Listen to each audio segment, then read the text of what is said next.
Wow, welcome back to my YouTube channel. Tidak udah pang oh. Oleh chapchar kut sang ni som ni panga langko maya district capital sang an man te pokan be se ya kan ringa tuna chuanin chapchar kut sang ni som ni panga air lamwal an man na kanen mek dona ne tuna hen longai tha lo en howang o la sak lo tak mai Valmawi ti in Diki khawbelin kal khom te minoi ve thung don ani kut bengin ilolo mangu kathiam ang em o kathiam bok ring lo ve thai thiam jing ron sai pu ya hello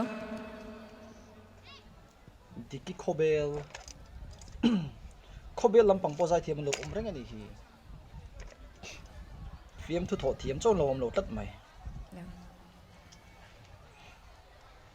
mi pui pon tam e zo thuam chi sang nên thuam lo mani hi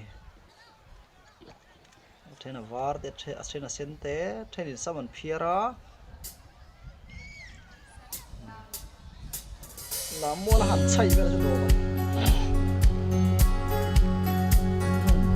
pui do ne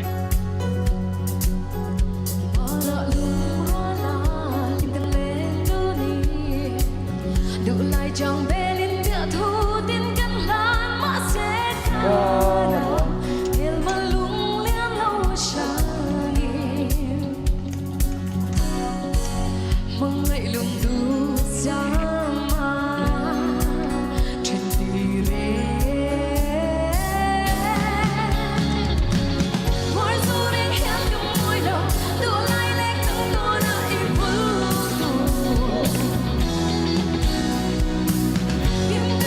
tiếng là đôi thu dần lá mang lên hẹn nhau riêng thế el chọc cái này mày à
Diki khawbel kan lo me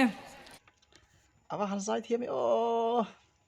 azai ka langai thangai lo re ngam ba kha kala singai lo music lampang a hianin kabeng ka thewak lo wa chong chonin ka lo thelo bal te pon ni ma na le thiam la mai Diki khawbel mel chabok si okay bye bye